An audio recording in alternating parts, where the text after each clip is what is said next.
Good evening and welcome into Tonight's news. His Majesty the King receives Palestinian President Mahmoud Abbas and prominent Palestinian figures at Al-Husseiniya Palace.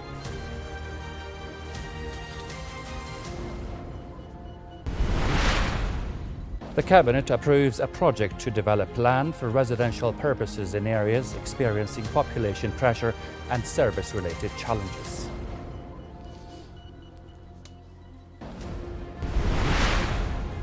And the United Nations Children's Fund, UNICEF, warns that the severe water shortage in the Gaza Strip has reached critical levels.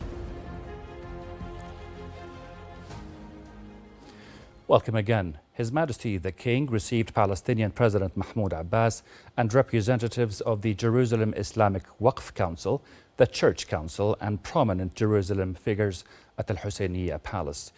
During a meeting, speakers highlighted Jordan's pivotal role under King Abdullah's leadership in supporting the Palestinian people and strengthening their resilience on their land. They underscored the importance of the Hashemite custodianship over Islamic and Christian holy sites in Jerusalem in preserving their status and ensuring their protection. Sheikh Mohammed Al-Azzam Al-Tamimi, Director General of the Jerusalem Waqf and Deputy Head of the Waqf Council, praised the King's unwavering stance in supporting the Palestinian cause.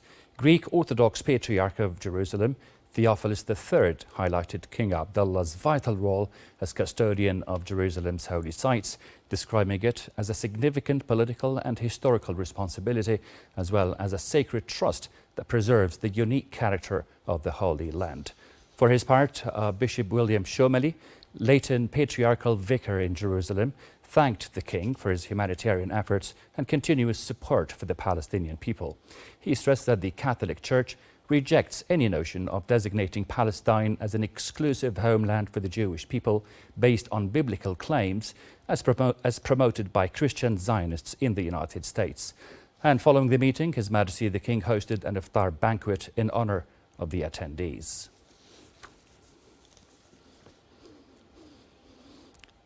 The Cabinet has approved a project to develop land for residential purposes in areas experiencing population pressure and service-related challenges. During a session chaired by Prime Minister Jafar Hassan, the Cabinet tasked the Housing and Urban Development Corporation with implementing and managing the project. The first phase of the project will begin in specific areas within the governorates of Zerga, Karak and Ma'an to expand later to other areas of the kingdom. The development of residential lands is expected to contribute to economic stimulation and create new job opportunities in line with the economic modernization vision. Jordan condemned Israel's decision to cut electricity to the Gaza Strip as a blatant violation of international law, international humanitarian law, and the Fourth Geneva Convention of 1994, or 1949, which protects civilians during times of war. In a statement, the Foreign Ministry described the Israeli action as a dangerous escalation in its ongoing policy of starvation and blockade against the Palestinian people. The Foreign Ministry also stressed that the decision cut electricity directly violates the ceasefire agreement and risks further destabilizing the already dire situation in Gaza. Meanwhile, Gaza's Civil Defense Agency said an Israeli airstrike targeted a group of Palestinians in Gaza City, killing at least 10 of them. Gaza Civil Defense spokesman Mahmoud Basal said the strike took place in the Netzarim area south of Gaza City, adding those killed were men in their 20s. The United Nations Children's Fund, UNICEF, has warned that the severe water shortage in the Gaza Strip has reached critical levels, with only 1 in 10 people currently able to access safe drinking water. UNICEF official in Gaza, Rosalia Pullen, reported that 600,000 people regained access to drinking water in November 2024, but it was cut off again. UN agencies estimate that 1.8 million people, more than half of whom are children, urgently need water, sanitation and health assistance in Gaza. In the occupied West Bank, Israeli occupation forces shot dead at least 6 Palestinians, including a 60-year-old woman. Violence across the West Bank has surged since the start of Israel's aggression on Gaza in October 2023. According to the Palestinian Health Ministry, Israeli troops or settlers have killed at least 910 Palestinians in the West Bank since the start of Israel's genocidal war on Gaza.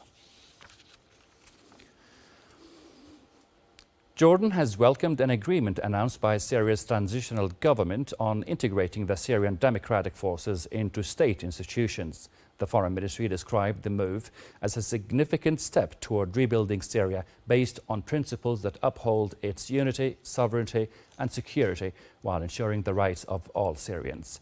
Ministry spokesperson Soufiane Leqda reaffirmed Jordan's support for Syria and its commitment to assisting the Syrian people in overcoming the transitional phase.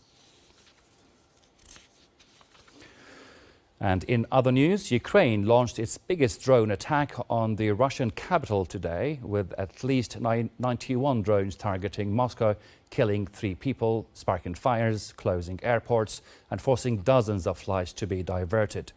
Russia's defense ministry said a total of 337 Ukrainian drones were shot down, including 91 over the Moscow region and 126 over the Kursk region, where Ukrainian forces have been pulling back. Meanwhile, Ukrainian and US officials held crunch talks in Saudi Arabia to find a path towards ending the war with Russia hours after Ukraine's drone attacks.